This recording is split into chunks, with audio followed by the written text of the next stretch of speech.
smiley in general, so.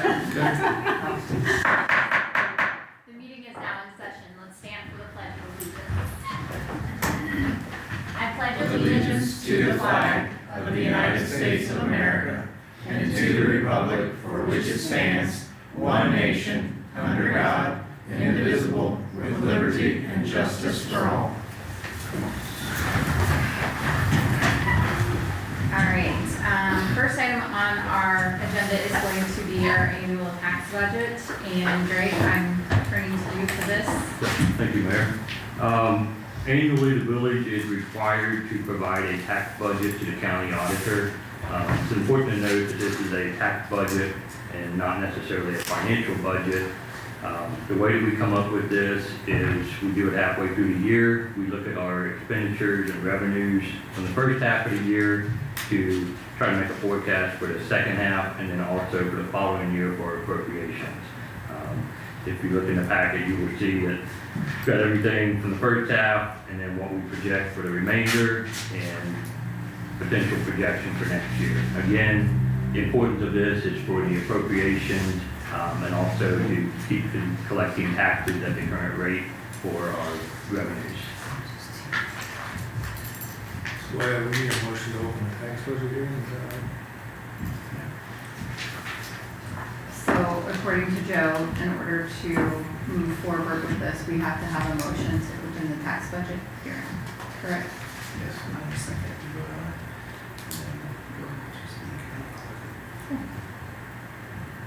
Make a motion to open the tax budget.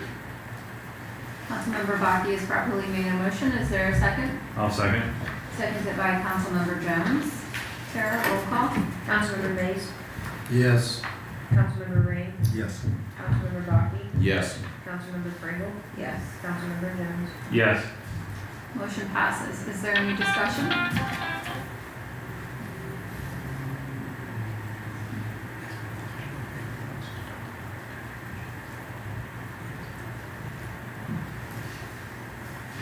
All right. Anyone in the audience want to address the tax budget? If not, I will entertain a motion to close the hearing.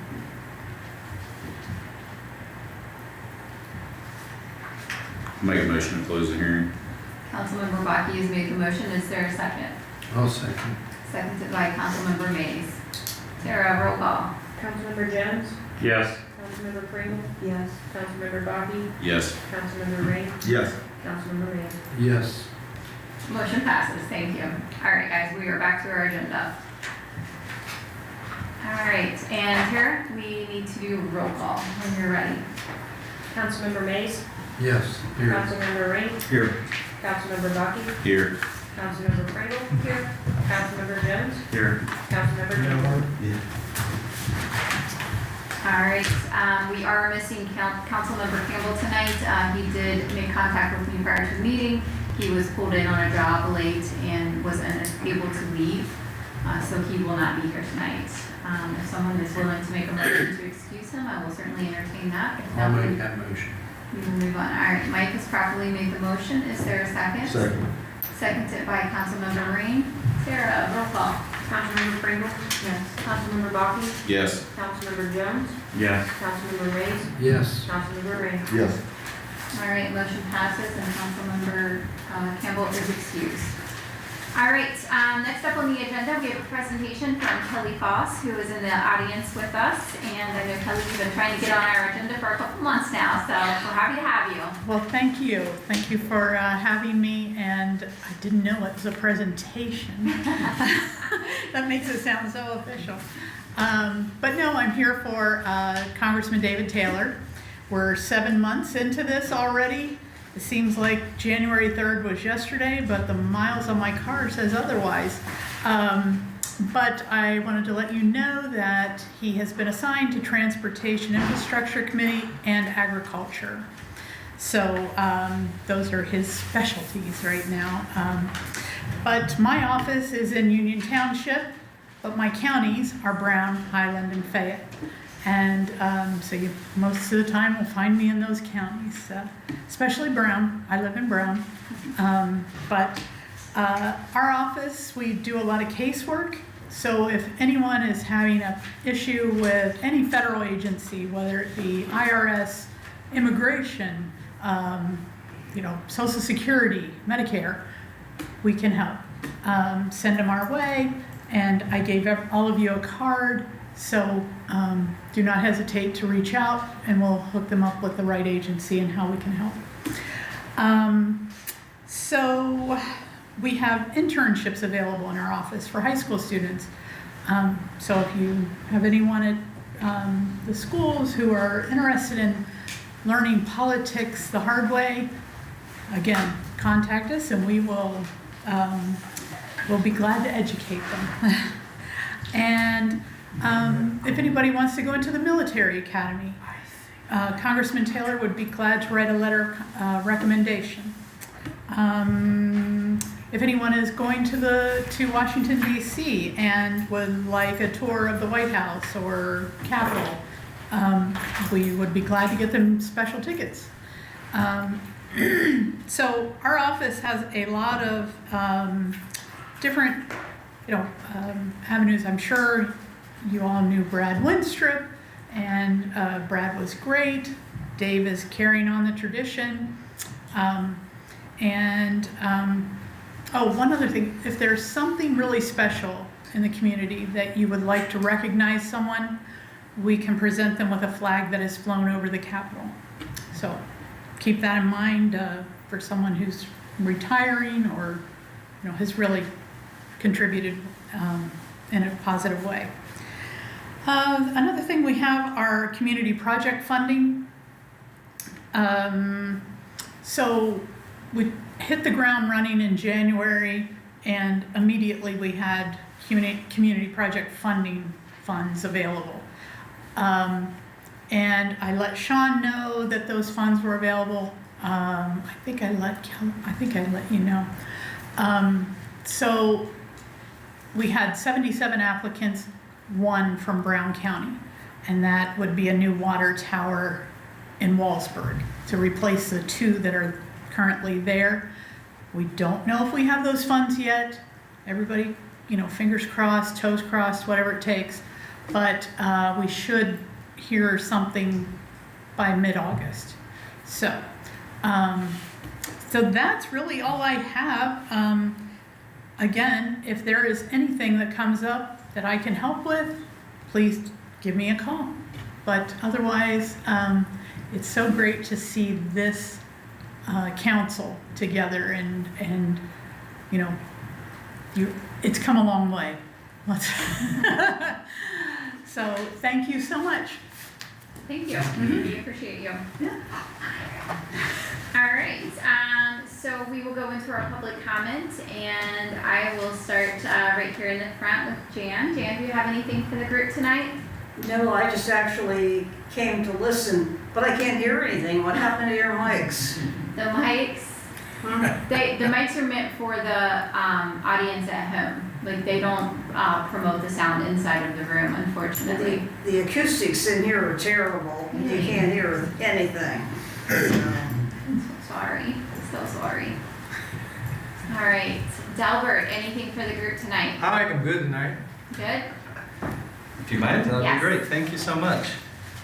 I'll hand these off. Maybe I think I printed 8, thinking I would have enough. If you don't mind sharing, there should be kind of divvied up into little sections there, 3 pages apiece.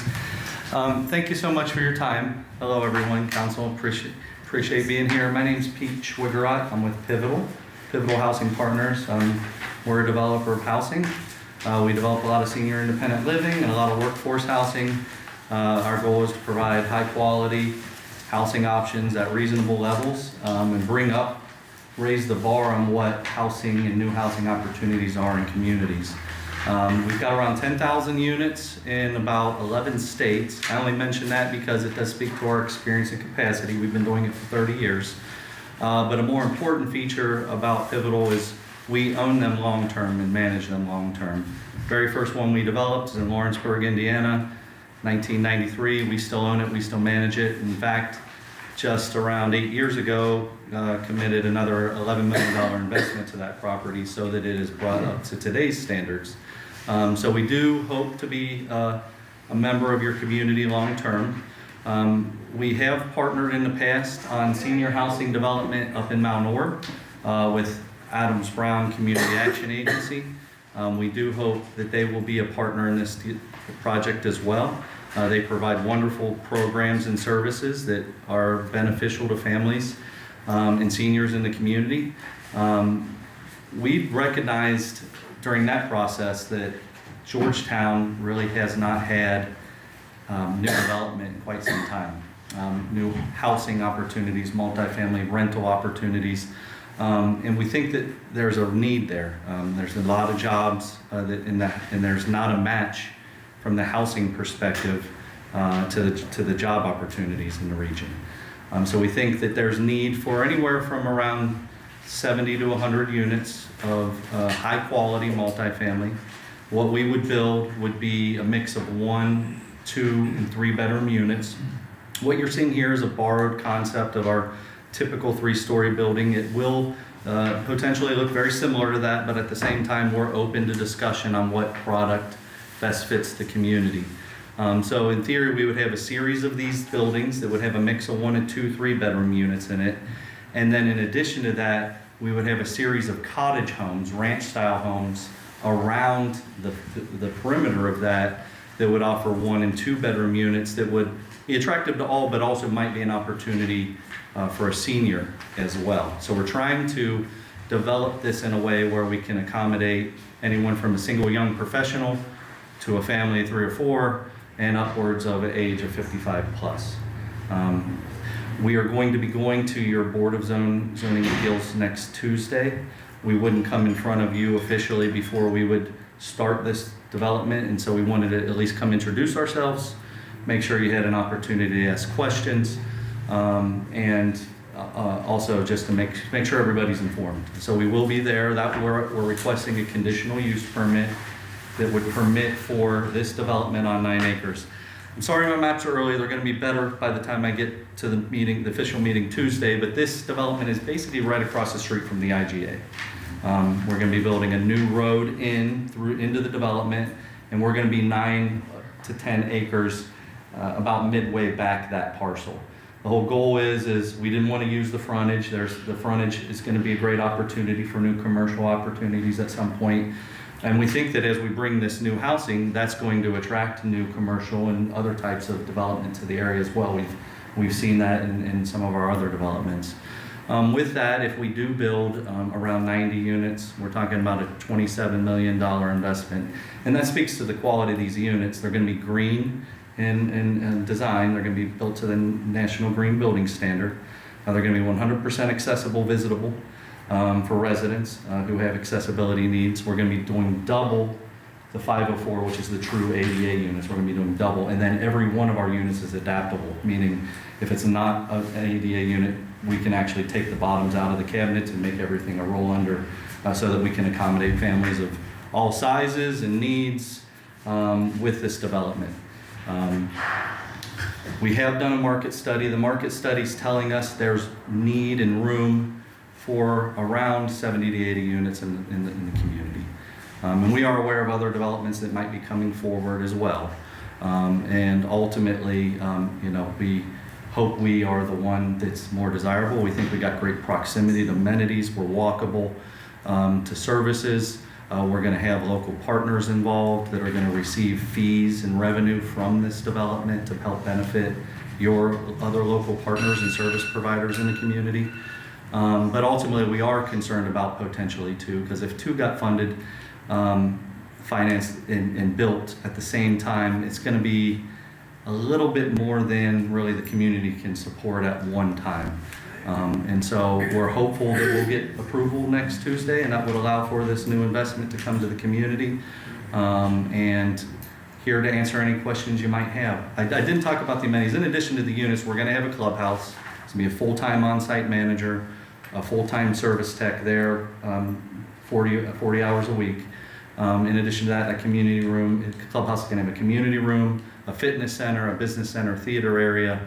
We're going to have outdoor picnic shelter, and tons of rec space. We're basically going to have a mini soccer field in that plaza area in there. So it's going to really have great amenities for residents, so that kids can get outside and be active, and so that they can host functions and events in the clubhouse. I'm sorry I was done and then I wasn't done. So thank you for your time. If you have any questions, I'd be happy to answer any questions you have about the potential development.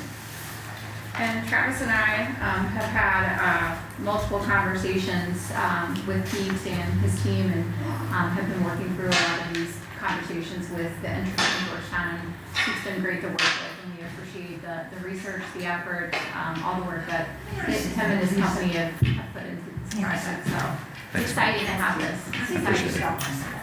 Absolutely. Questions, comments from the group here? Sounds pretty good, doesn't it? I'd like to add something to that, if you don't mind. Say that again? Can I add something to that? Absolutely. There's some things that I hear, $27 million spent in this town. I mean, think of like Tractor Supply, they didn't spend anything, nothing like that. So think of the taxes that will come back to the village. And then one main thing that I hear is like Liz Dunn, when I started asking to change the zoning, she said, yeah, but what if you build them and then you sell them, they go down, they don't sell. And if you go over there to Mount Orb and look at their complex over there, it's spotless. I mean, it's just really well run. So those are kind of some of the main points that I hear. Absolutely. I would agree with that for sure. And if anybody would like to visit, we'll be happy to set up a tour so you can go see some of our other product. Where's it at, Mount Orb? Right behind the Roses, you know where the Well interchange is behind. there? Just north of the interchange on the east side of the, Behind the Hope Motel. Yeah. Okay. Yeah. some of the cottages I've talked about are up there. We have just a handful up there, but those cottages would be essentially the same cottage, and then this product slightly different, but same materials and brick and good high quality architectural style. Fantastic.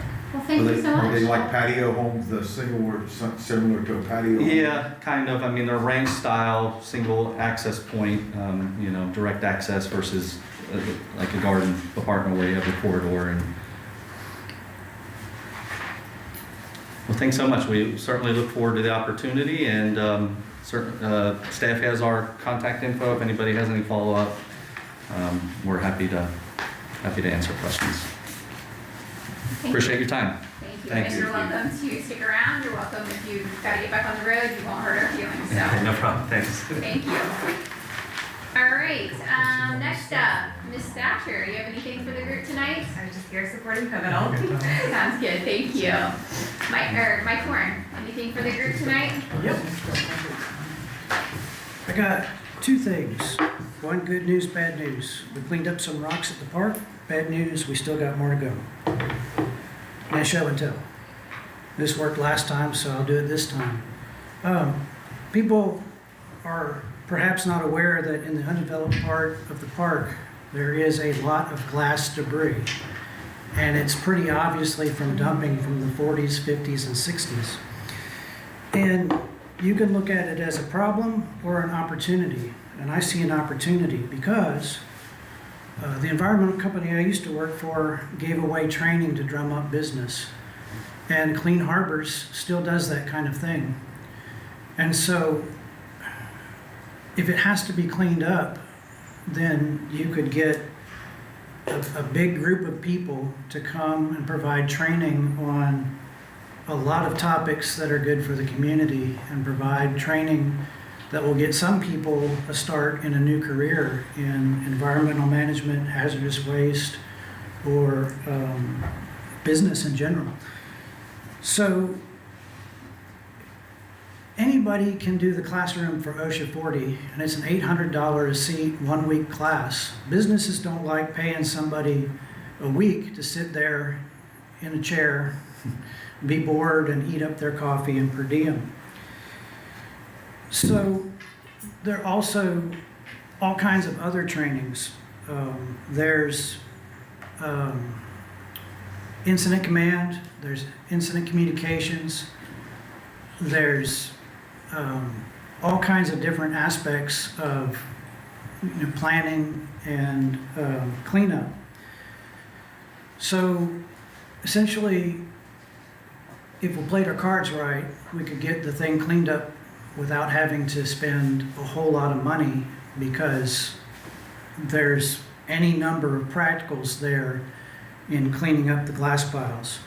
And then even afterwards, if the fire department or the town wanted to continue that sort of training, then you could do that sort of training. So it gives an opportunity for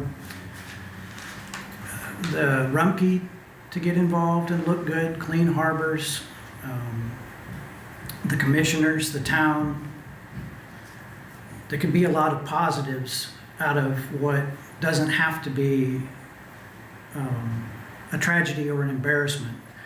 You know, lots of people get mad about gas station cleanups. We all buy gasoline, so we're all responsible for gas spills at gas stations. So we've got a lot of glass in the park, and we won't be able to develop the undeveloped acres until it comes out of there. So if we put our heads together, we can come up with a constructive way to do that. And then more things can be done. If you wanted to put in a pool, well, there's 20 acres. If you wanted to rival state park, it's 40 acres. It's already as large as state parks. If we want a jewel of the community, if we have a really strong park and park system, then people have an advantage and a reason to move. So I think it's worth doing. I think it's worth thinking about. Thank you for your time. Thank you. All right. Kelly, we've already heard from you. Anything additional? No. Dan, anything for the group tonight? So I'll just say, Dan Wickerham from ABCAB, and we've partnered with Pivotal on the Ashley Glen property we talked about in Mount Orb, and we're in talks partnering on this project. It feels like a good thing for our community. So, and of course, that's what we try to do, community action. We want to improve our community. So just wanted to come be in support, and if you got any, questions you want to talk to a local contact, I'm happy to, kind of play that role too, because we're, got a little experience in this and, some interest in this. So just wanted to put that out there. So Sounds thank good. you. Nice to see you, Dan. Thank you. Thank you. Jay, anything for the group tonight? And then Susan? Yes. Whoops, sorry. You're fine. Take your I'm time. getting old. I want you all to know that now while you're still young.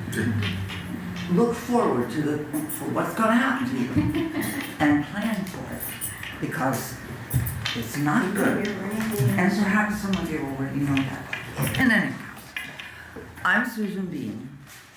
I used to be on this council, and I have to say I only see two familiar faces from that time, and two more from now. And I'm back, guys. I have some complaints. I live on Main Street. My first complaint is the noise on Main Street. I moved here a little less than 25 years ago. And I got a house on Main Street, America. Man, I was so proud. A beautiful house in a sweet village with a lot of unique characteristics. And I was happy. And over the years, I've gotten used to the sound of the sirens. And I don't know if, is our fireman here tonight? No? I don't think so. I don't think we have anyone for tonight. I just was reading an article that 90 decibels of noise applied to your eardrums on a regular basis will render you deaf. So remember, old age is not a picnic, and it's particularly not a picnic if you cannot hear. And I hope those firemen are wearing earplugs, because they're in danger every day. Do you wear earplugs? Yeah. I'm glad to hear that. Can you hear me? Yeah. Oh, good. Okay. Earplugs for the firemen. Somehow less siren for the residents. I mean, it is constant. We have many calls, and believe me, I am grateful for the EMS. My friend would be dead if it were not from them. He had an aneurysm 20 years ago, and they were there at the house in 5 minutes. And all siren all the time makes me think that it's like my friend Errol's little grandson. They're people who just love riding the woo-woo and pulling the bell. And so, more consideration in using those things.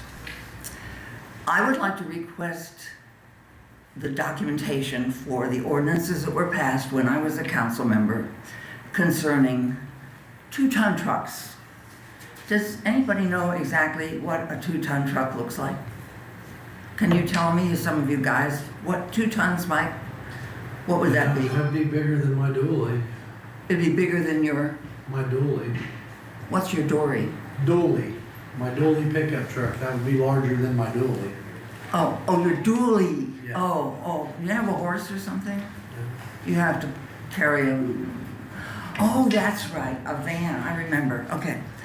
All right, so I would like to know what the dimensions of a 2-ton truck are, and I would like to have the ordinance which forbids trucks more than 2 tons from traveling on Main Street. I see trucks loaded with gravel, with 6 extra wheels in the middle to support the load. I see them coming with the gravel, and I see them going home without the gravel, and I'm sure that that is illegal. And I would like that pavement to last for a long time. I've seen very poor pavement in Georgetown, and I commend the people who have improved the local streets and are improving them. I think that's really great. It certainly is necessary. I think a noise ordinance would be a good idea. I hate to pick out one group.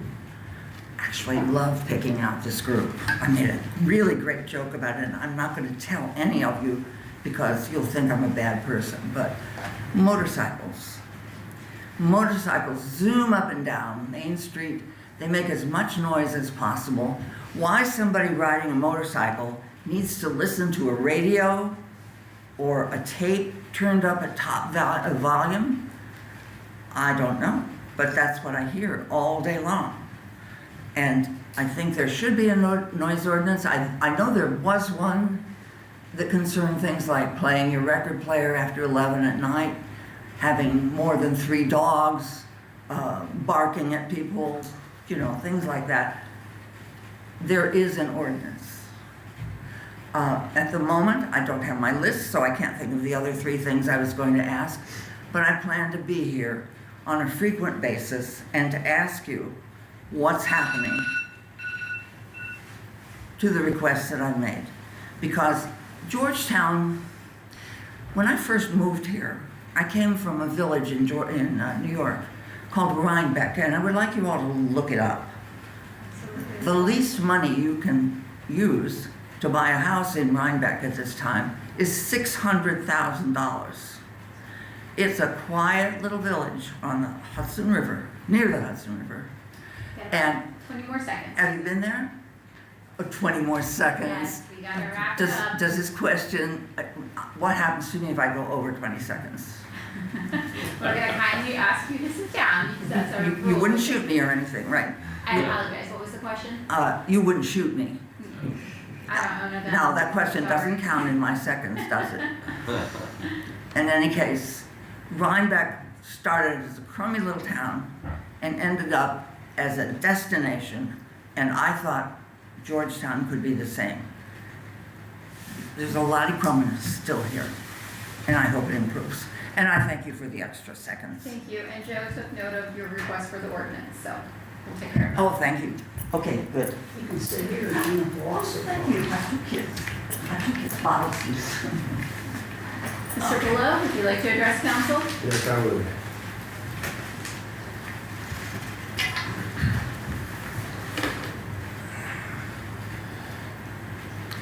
I'm here tonight to dispute my bill. I have a bill on Blair Street. I disputed it at the last meeting. No one instructed me what to do in any way. Didn't tell me to fill out any paperwork, nothing. No forms, didn't tell me of any rules, nothing. Kelly Campbell came up to me after the meeting. I don't see that he's here tonight. He gave me his own personal phone number and his own handmade card. He was concerned about it. He called me up on a job. We talked for over an hour. He said he felt like he could sit down and have a beer. I said, I don't drink. But that's the way he You know, he said he was gonna try and do something about this, okay? This has been going on for 2 months. He gave me his number, like I told you. I called him. I gave him a message. He called me back. We talked for an hour. Said he would get me an answer. My answers never came. I'm not getting an answer from anybody. Yes or no or anything. Today I received another bill. Right here.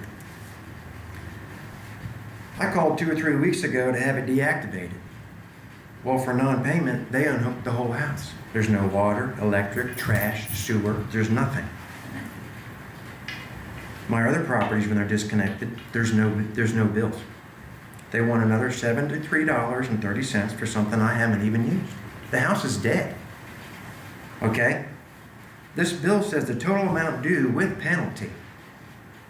According to the Ohio Administrative Code that I was referred to from PUCO, Rule number 4901, 1-10-22 clearly states you cannot charge a penalty for the bill or part of in dispute. I disputed it here in public the last meeting, and everybody here saw it. It's on video and it's in your minutes. I can't get cooperation from anybody about this. We need to work together and get something done, because there's clearly a confusion somewhere. This is not a good message to send out to the village people, your voters. Because what if they have trouble someday in the future? They watch this video. I've had them come to my job site and say, "Are you the guy?" It's not a good message to send out, people. If you have a disagreement, you let people come up here and talk for 5 minutes. And then you don't do nothing. You tried to tell her and time her, but yet he was here spending $27 million and he got over 10 minutes. And another guy. That's breach of parliamentary rules. You're not allowed to do that. That's sunshine rule laws, Robert's rules laws. You're not allowed to do that, people. That's a violation of rights. I tried to go to Travis over this. I walked up to the window, and the first thing I got is he turned his head and said, "I don't need this." Then you know what I did? I introduced myself. And I said, "Hi, I'm Ronnie Buelow. I'd like to talk about my utility bill." And you know it's true. Then he said, after I introduced myself, he said, "I don't need to hear your story. I already know it." And I've never said a word to the man before in my entire life. Never. Okay? That's not the way to do this. It's not the way to have him represent you, people's voters. He talks to the voters for you. They come to his office. He's the administrator. It's not the way to do business, small town or not. The only thing I want to close with is, Travis, please do better with your public communications. You never, ever have a second chance to make a first impression, and you blew it with me. It's sad. You don't say something to somebody like that, and then I introduce myself. I would appreciate it if somebody here would help me with this bill, because now you want another $73. Got about And 30 15 cents. seconds, Ron. You clearly want to do that, don't you? You clearly want to do that? Yes, I do. Because you want $73.30 more, and you disconnected it before already. It's already disconnected. There's nothing in the house on. And you still want me to pay for that. And the house is dead. There's nothing there. Thank you.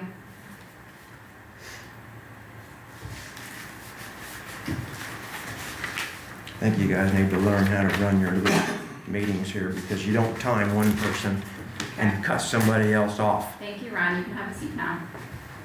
Gentleman that just walked in, would you like to address council? No, thank you. Okay. That's a good start.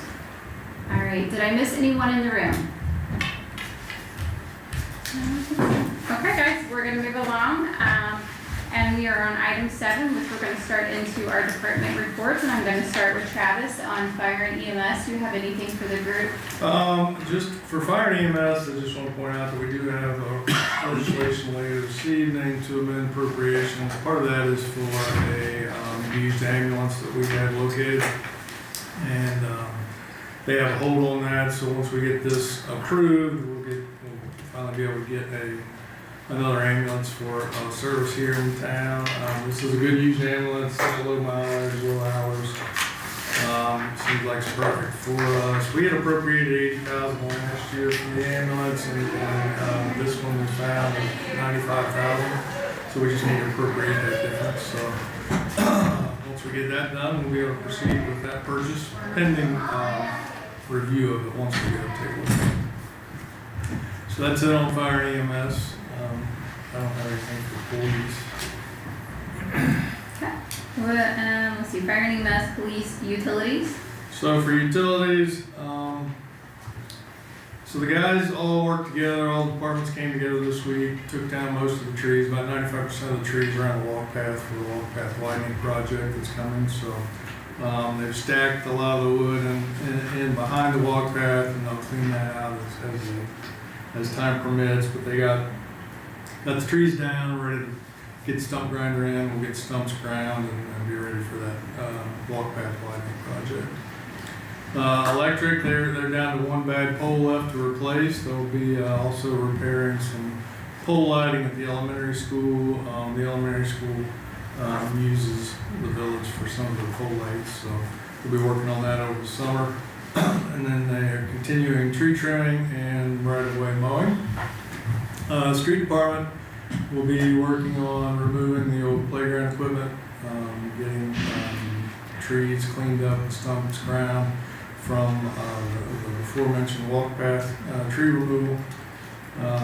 They're blacktopping some of the water repairs that we had over the winter, and then working on a lot of pothole patching. They did some pothole patching today. And they've got some cold repairs to make around town. Water, this time of year, they're working on lead and copper sampling, testing for disinfection byproducts, which is required by the state, delinquent backflows, and working on repairing some of the restorations that they had made off of the pavement. Let's see, park, as we mentioned, we're going to be tearing out the old playground equipment.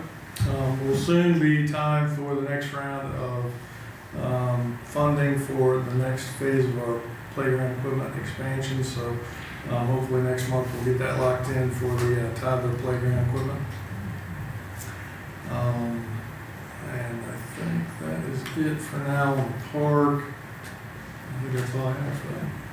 Couple things there. I just wanted to say it's good to hear that everybody came together to really take down a tree set at the park and do that. I know a lot of times we third party that out, but it was an instance where we were able all to come together, and it's a hard job, so I'm glad that we did that. But secondly, to follow up to that, it's finally nice to have good weather, not a lot of rain, where we can actually get out there and do some things. So it's been an interesting year with all the wet weather, so it's nice to see that we're finally getting some of these to-do list items off. So thank you. Any questions for Travis? Why are we tearing? Question. I'm sorry. Why are we tearing out the existing playground equipment? Because it's dilapidated and it needs to go. It's a safety hazard. And Any replacing- additional questions for Travis?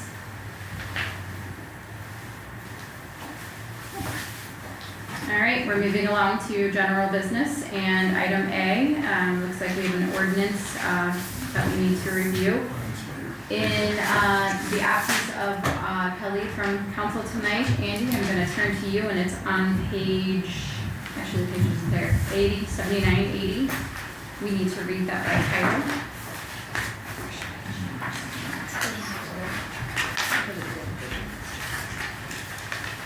Or we're not, that's right. Property maintenance code, we are not Yeah, we're discussing. just tabling that. Okay, awesome. Keep that table. Okay, thank you. 1 second. Okay, then we're gonna move on to page 80 in your packet, and there is a resolution in there. Andy, can you read that by title for us? Yes, a resolution adopting the 2026 tax budget for the Village of Georgetown. All right, and Greg, anything additional here? Nope, nothing else. All right, if there aren't any questions, I'll certainly entertain a motion. I'll make a motion to approve. Councilmember Mays has properly made the motion. Is there a second? I'll second. Seconded by Councilmember Jones. Sarah, roll call. Councilmember Ring, Yes. Councilmember Bakke, Yes. Councilmember Crandall, Yes. Councilmember Jones, Yes. Councilmember Mays. Yes. All right, motion passes. And then we are moving right along to item C. Who's that resolution? Oh, I apologize. Resolution 1411, 1411.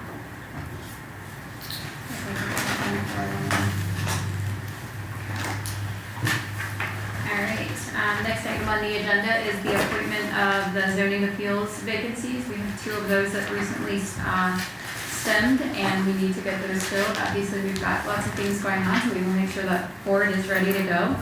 And for the zoning appeals board, I am going to appoint Jay Keefe.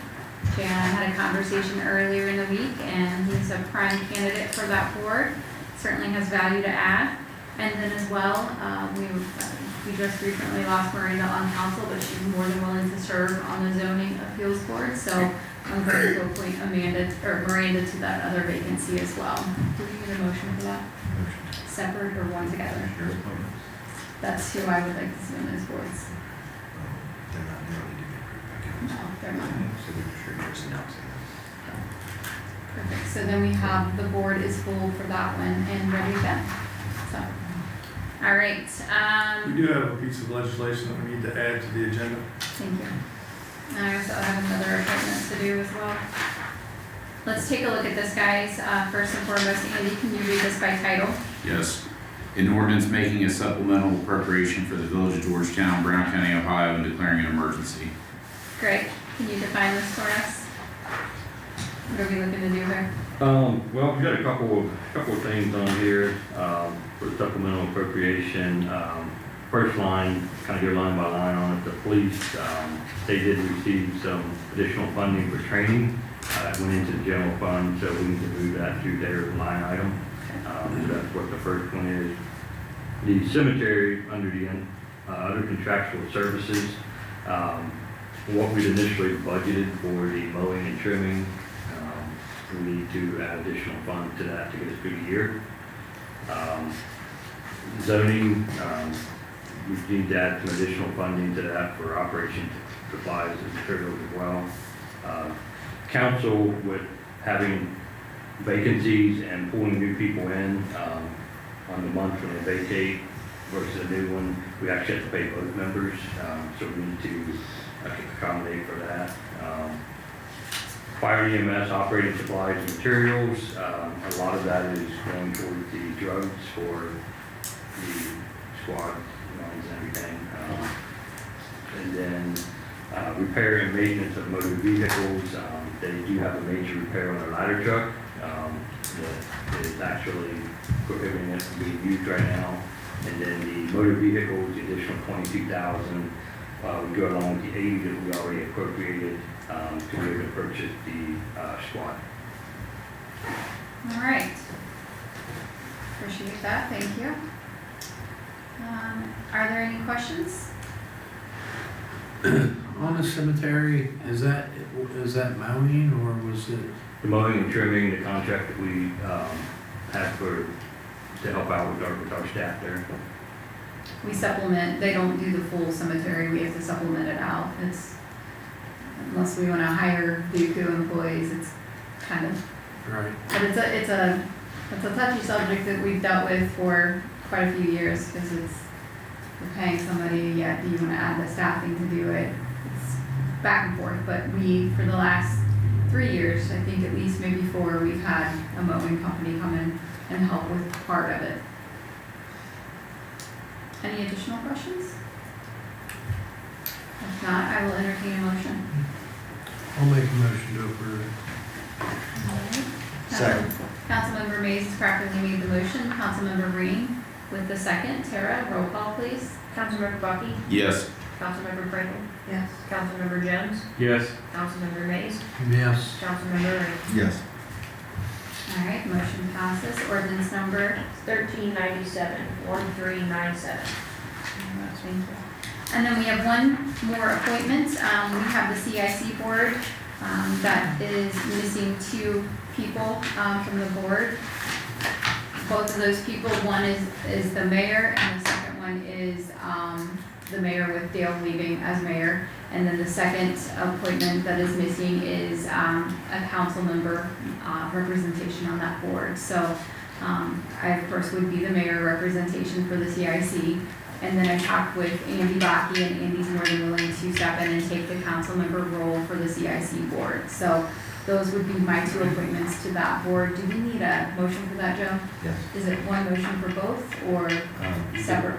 You can make your own appointment of yourself. Okay. And Andy would need to be approved by council. Okay, so we would then need to make a motion if we all agree that Andy should be on the CIC board. I'll make a motion to approve Andy on the CIC board. Mike has properly made the motion. Is there a second? I'll second. Seconded by Councilmember Pringle. Thank you. Tara, roll call. Councilmember Ring? Yes. Councilmember Bucky? Abstain. Councilmember Jones? Yes. Councilmember Pringle? Yes. Councilmember Mays? Yes. All right, motion passes. Perfect, thank you. All right, moving along, guys, on page 81, you'll see the fiscal officer report, and we actually have them here tonight, so if there are any questions that anyone has, you might be able to help us with those. And then, as you're looking through that, you'll see the payment listing on page 83. Again, if there are any questions from this group, you're more than welcome to ask. And then you'll flip on through, you'll see the mayor's court report on page 121. I know mayor's court has been hopping, right, Tara? Yes.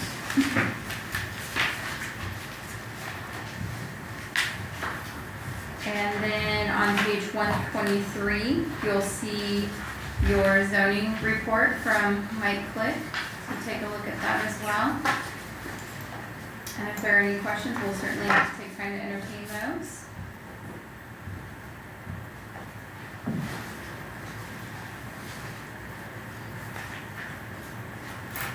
And if not, we will move along on the agenda. Any questions at the moment? You can always reach out to Greg if you do see something on the payment listing or something you just have a general question about. All right, we do have a need for an executive session tonight.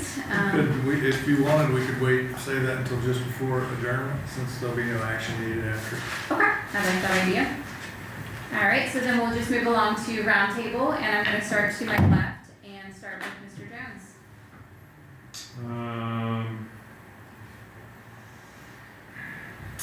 The first thing I had was, is it possible to send out maybe a list of acceptable and non-acceptable trash items? I talked to Travis a little bit about this last week, that Rumpke does and doesn't pick up. Maybe We can to post give all the citizens kind of a refresher of that kind of thing, We in can case post that on Facebook. that might be an issue, in the future for renovating and whatnot, you know what I mean? And then the only other thing I was gonna say was, thanks to Joe and Travis for the council training last Wednesday. Thanks for taking the time out for me and Jessica, for sure. And, that's all I'm doing. All right, thank you, Jeremy. Mhm. Councilmember Pringle? No, nothing for the group tonight? Councilmember Bakke? I don't have anything this evening. Councilmember Ring? No. Councilmember Mays? No, not at this time.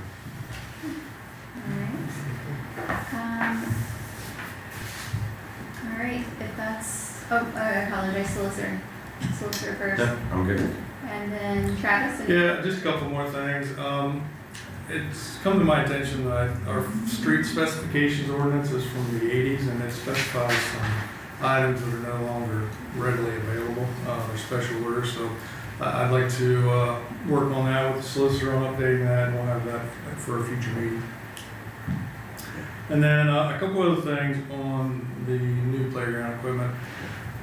You know, when you come to public playground equipment, the number one issue and the thing that's most inspected is danger of entanglement. So, you know, anything that a shirt collar could get snagged on or anything like that, that's the number one thing that is inspected by the certified playground safety inspectors. So, and that is quite a lengthy course to take and to become certified. I was certified in, I think, 2017. I became certified, and then my renewal date was for 2020, which is when the pandemic hit. So, you know, nobody got recertified that year, and then I just never did get recertified. But we have had the new playground inspected by a CPSI and reviewed.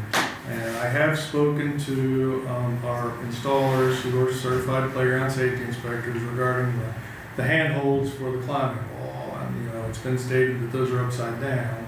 And yeah, that common sense would say that the handholds should be up, but above a certain level, they've been advised by multiple playground safety inspectors that causes an entanglement risk, because a shirt collar could catch on that handhold above a level where a child would be able to stand up and lift himself up off of there. So that's why they've started installing them with the handholds down above a certain height. The holes are still there where they can climb. So if you want to override that, council can instruct me and we can move them so that the handholds are pointing up. But that is why they're being pointed down, because it's an entanglement issue. And I also researched the suggestion of a slide guard at the bottom of a slide, and the current ASTM standard that covers playground safety specifies that slide guards must be a minimum of 84 inches above ground. So they can't be any lower than 84 inches. They're supposed to be for the top of the slide, not for the bottom. So that's what I found out there. So that's what I have on that. As far as our billing, that is done in arrears, so people do get bills after their bills are disconnected. I don't have the specifics on that, and I would recommend that the person go back to utilities to work that out. As far as billing for garbage, anyone who has services is billed for garbage. Whenever a garbage is missed, if a can is missed, the person should call the utilities that week, so contact our government liaison, and they always get those picked back up. And that's something that happens from time to time. You might have substitute drivers or whatever. But anyway, we can't go back 3 months later and fix that. And we don't reimburse for garbage, because that's how we get our rate. So if we've paid that bill to Rumpke, and that comes out of the trash fund that everybody pays in. So we would be taking money from other people's trash funds to pay a reimbursement for something that should have been, if we had been called at the time, it would have been fixed by having the truck come back out to pick up the garbage. So that's where that stands. I mean, we're more than willing to help get the trash picked up, but if we don't know, then we can't do that. Anything additional, Travis? That's it. Can I ask you a question? Sure. So if we decided, and you said it would go to council, but if we decided to change those, well, you know, the funding path or whatever, would that open us up, Jeff, for lawsuit for liability?